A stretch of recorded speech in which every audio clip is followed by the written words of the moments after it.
Welcome to Tamil Nadu special. இன்றைக்கி எல்லோருக்கும் favourite ரெசிபியான rava kesari எப்படி பண்ணுறதுன்னு பார்க்கலாம்.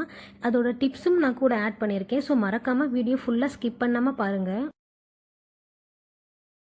கேசரி செய்யறதுக்கு 1 கப் சின்ன ரவையும் அதே கப்பில் சுகரும் எடுத்திருக்கேன்.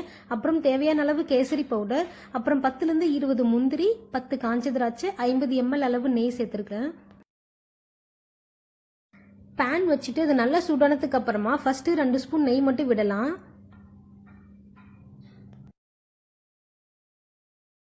நெய் நல்லா காஞ்சதுக்கு அப்புறமா முந்திரியும் காஞ்ச திராட்சையும் நல்லா வறுத்து எடுத்துக்கலாம்.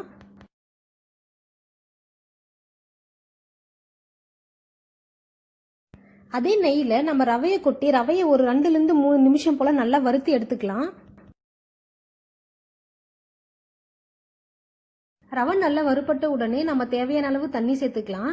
நான் சின்ன ரவை எடுத்திருக்கேன், அதனால 1 கப்புக்கு 4 கப்பு தண்ணி ஆட் பண்ணுறேன். இதுவே சாதாரண ரவைனா 2லேருந்து 2.5 கப் அளவு கரெக்டாக இருக்கும். தண்ணி ஆட் பண்ணிட்டு நல்லா கிளறி விடுங்க. இந்த தண்ணியிலேயே ரவை வேகட்டும். 3 நிமிஷம் போல் ஆயிருக்கு. ரவையில் இருந்த தண்ணி எல்லாமே நல்லா அப்சர்வ் ஆயிருக்கு. இந்த டைமில் நீங்கள் செக் பண்ணி பாருங்கள் ரவை வெந்திருக்கா இல்லையான்னு. சப்போஸ் வேகலைன்னா இன்னும் கொஞ்சம் உங்களுக்கு தேவையான அளவு நீங்கள் சுடு தண்ணி ஆட் பண்ணிக்கலாம்.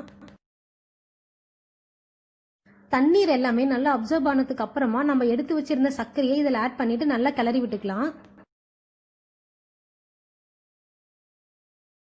பாருங்க, சர்க்கரை நல்லாவே சூட்டுக்கு வந்து உருக ஆரம்பிச்சிருச்சு. நல்லா உருகுனதுக்கு அப்புறமா நம்ம ஃபுட் கலர் ஆட் பண்ணிக்கலாம். நான் ஆரஞ்சு கலர் தான் எடுத்திருக்கேன்.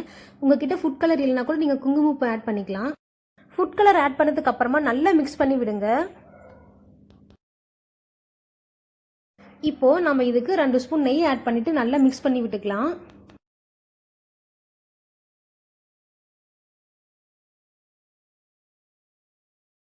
பாருங்க, கலர் நல்லாவே சேஞ்ச் ஆயிருக்கு. ஆனால் இன்னும் கேசரி பதத்துக்கு வரல. அதனால திரும்பவும் 2 ஸ்பூன் நெய் விட்டு நல்லா கிளறி விட்டுக்கலாம்.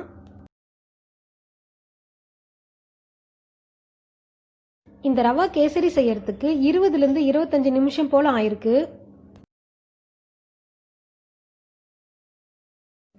பேன்ல ஒட்டவே இல்லை. ஆக்சுவலாக இதுதான் கேசரியோட கரெக்டான பதம். நம்ம ரவை கேசரி ரொம்ப அட்டகாசமாக ரெடியாக இருக்குது. பார்க்கவே ரொம்ப சூப்பராக இருக்குது. இதை ஒரு பிளேட்டுக்கு மாற்றிடலாம். நீங்கள் எந்த பிளேட்டில் மாற்றுறீங்களோ அதில் கொஞ்சமாக நெய் தடவி அதுக்கு மேலே கேசரி ஆட் பண்ணுங்கள். நம்ம சுலபமான ரவா கேசரியை வீட்டில் ட்ரை பண்ணி பார்த்துட்டு எப்படி இருந்ததுன்னு கமெண்ட் பண்ணுங்கள். பிடிச்சிருந்தா சேனலை மறக்காமல் சப்ஸ்கிரைப் பண்ணுங்கள். அடுத்த வீடியோவில் பார்க்கலாம். பாய்.